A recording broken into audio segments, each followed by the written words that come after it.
শিশুকাল হইতে বধুর সহিতে পরাণে পরাণ লেহা। সখী, আমার বধূ আমায় কত ভালোবাসে আর আমি বধূকে কত ভালোবাসি জানি। শুধু যৌবন কালে ভালোবেসেছি তা নয়, আমি আমার বধূকে শিশুকাল থেকে ভালোবেসে এসেছি। যেদিন আমি রাধা নিয়ে জন্ম নিয়েছি শুধু যুগ পরিণয় হয়েছে তা নয়, এই যুগের সূচনা না হওয়ার আগে থেকে আমি যে তারই ঘরণী। দেখুন বাবা, এই যে রাধা রানী সত্য যুগে ছিলেন তিনি নারায়ণের ঘরণী, ত্রেতা যুগে হলেন তিনি সীতা রানী রামের ঘরণী হলেন, আর দাপর যুগে এই যে ভগবান শ্রীকৃষ্ণের রাধা রানী। কিন্তু দেখুন এই বৃন্দাবনে রাধা রানীর সঙ্গে প্রাণ গোবিন্দের বিবাহ হয়, সে তত্ত্বগুলো বলবো আমরা এবার। এটা কিন্তু রসদগারের, এই জাগরণ রসদগারের আসল তত্ত্ব বাবা। এই যে রাধা রানী তিনি বধূকে পাইনি, কোনোদিন নিজের করে বিবাহ হয়নি, আর এই শিশুকাল থেকে কতটা ভালোবেসেছে সেই তত্ত্বটা আমরা শুনি।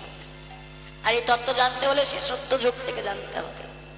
সত্য যুগে সুতপা নামে মুনি ছিলেন বাবা। সেই সুতপা মুনি নারায়ণের এক কঠিন বাবা তপস্যা করছেন, ঝড় বৃষ্টি উপেক্ষা করে কঠিন থেকে কঠিনতম এই তপস্যা করছেন এই সুতপা মুনি।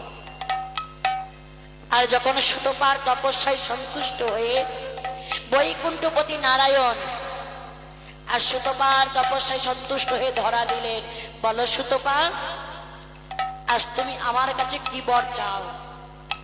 আমি তোমার তপস্যায় সন্তুষ্ট হয়েছি, তাই আমি ভালোবেসে তোমায় বর দিতে চাই, বলো কি বর চাও? সুতপা বলেছিল, প্রভু তুমি আমায় কৃপা করে দর্শন দিয়েছ, তবে বর যদি দিতে হয় প্রভু, আজ আমি তোমার কাছে কি বর চাই জানো? তোমার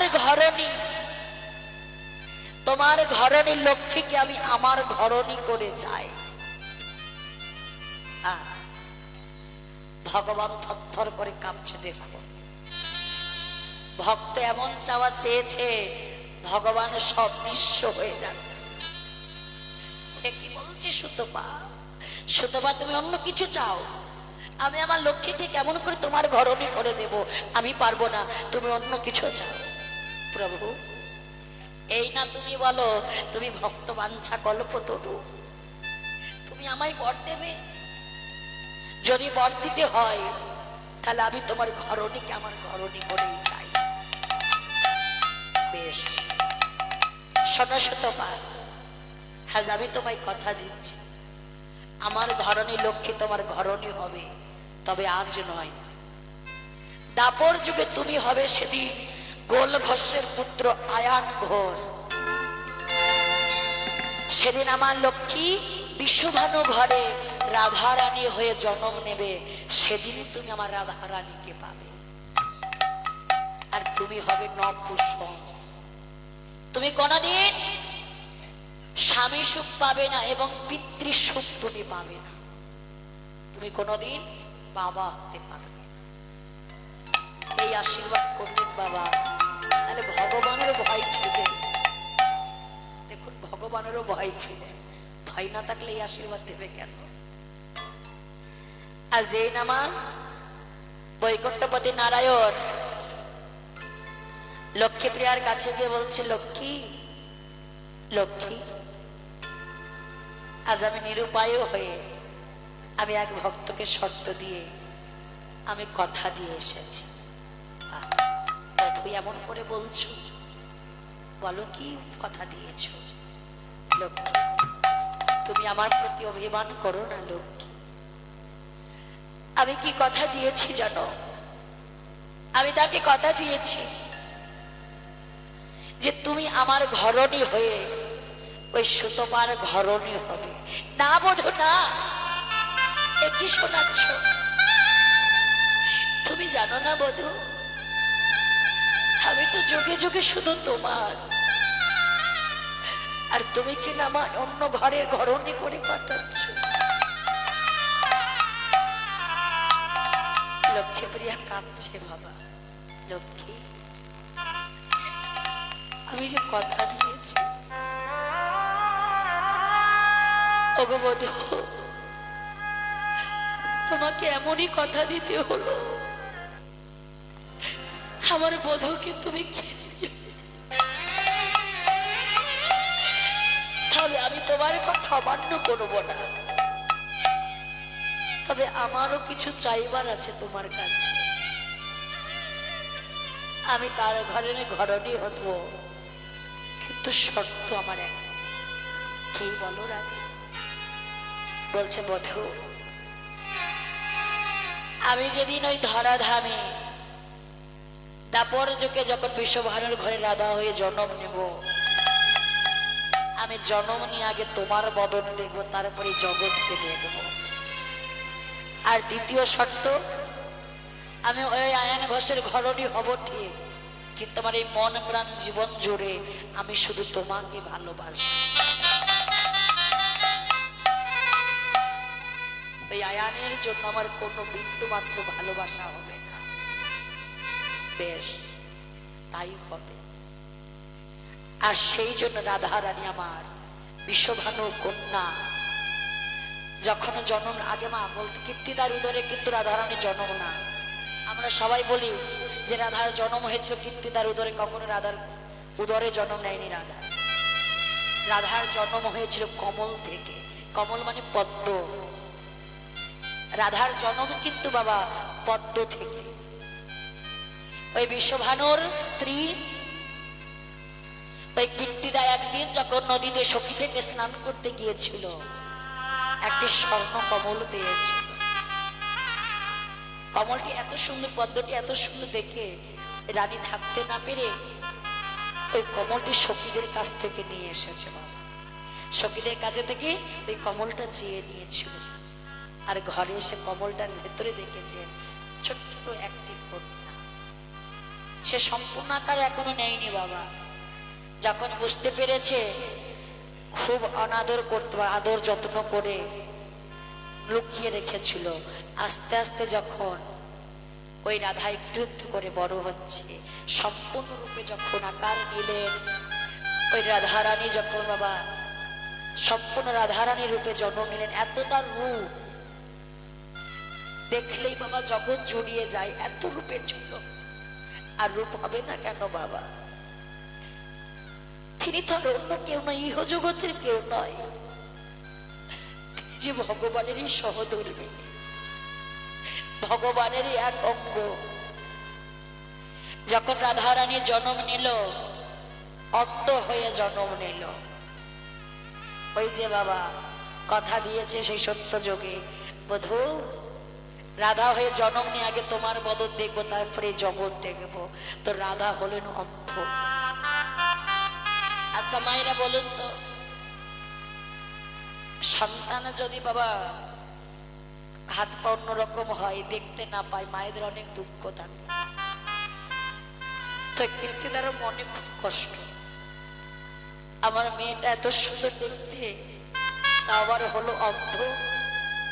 দূর দূরান্ত থেকে এই রাধারানীকে দেখতে আসে, তার রূপের অনেক চর্চা হচ্ছে, কিন্তু মুখে কেউ কিছু না বলে পিছনে পরে চর্চা করছে। দেখ দেখ, ওই বিশ্বভানুর ঘরে এমন একটা মেয়ে হয়েছে, সে আবার অন্ধ, কাঙালি। পরে নিন্দা করতে লোকেরা ভালোবাসে বাবা। দেখে যে এমন ভাবে বলছে, এই রাধারানী যখন অন্ধ হয়ে জন্ম নিলেন, আর এই কথাটা শুনতে পেয়েছে কি নন্দ মহারাজ ও নন্দ মহারাজ, যার ঘরে বাবা ভগবান পালিত হচ্ছে। সেই নন্দরানী কি করলেন, আজ রাধারানীকে দেখতে যাবে বলে আজ কি করেছি, গোপাল কৃষ্ণকে কোলে নিয়েছে। আর কৃষ্ণকে কোলে নিয়ে মা আজ রাধারানীকে দেখতে যাচ্ছে আমার মা যশোদা। গোপাল কোলে রয়েছে।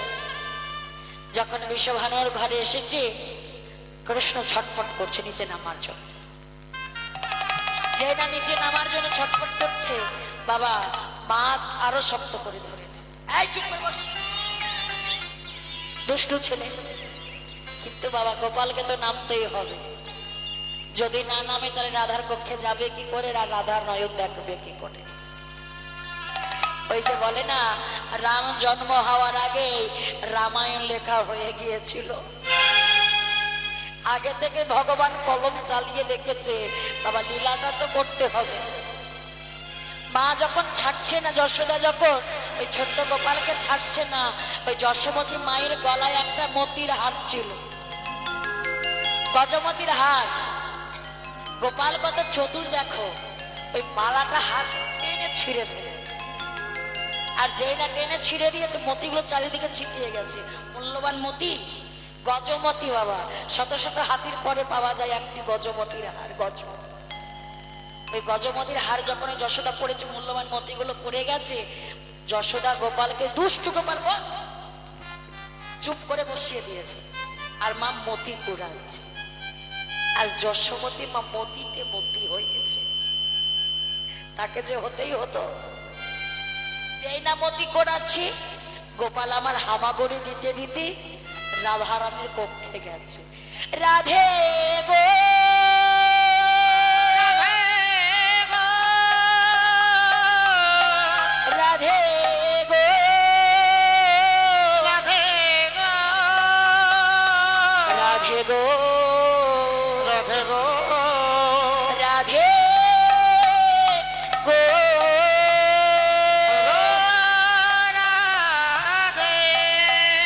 চেয়ে দেখো রাধে, আমি তোমার পরাণ বধূ এসেছি। চেয়ে দেখো।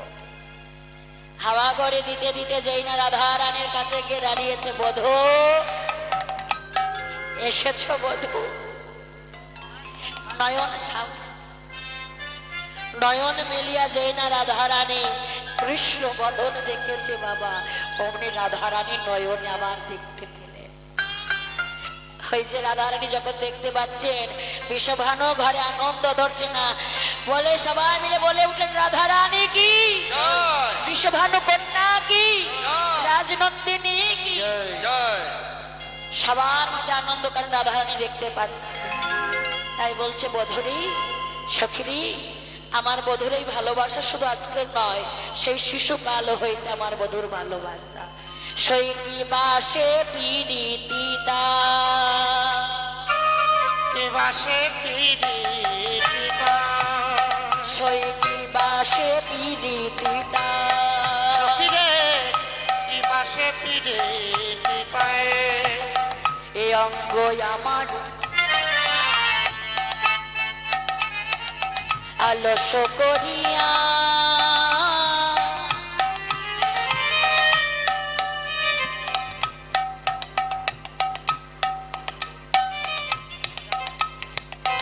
পরানয় অধের ধার, আলস করিয়া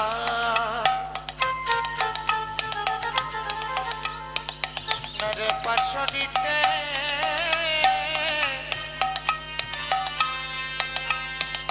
টিডিয়ে শুধিব ধার। অগয়লস করিয়া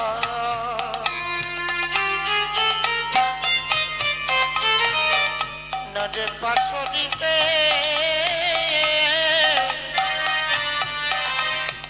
দিদিয়ে শুধিব ধার। সখী টন বাড়াও, টন টন। অবধূর সখী, আমার এই বধূর ধার আমি কেমন করে শোধ করবো? আহা, আমার বধূ আমায় কত ভালোবাসে জানিস শ্যামলা, অনিমলা। হ্যাঁ, আমি তোদের কাছে বলছি, আমার বধূ আমায় কত ভালোবাসে জানিস। আমার বধূ আমাকে ভালোবেসে আমার ওই অঙ্গের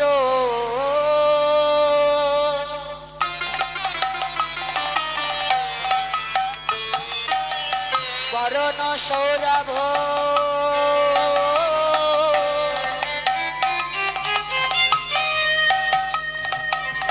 যখন যে দিকে আমার অঙ্গের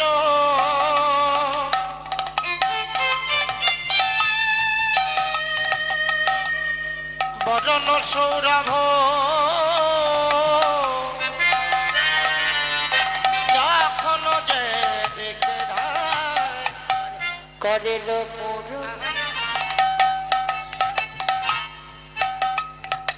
বাউল হই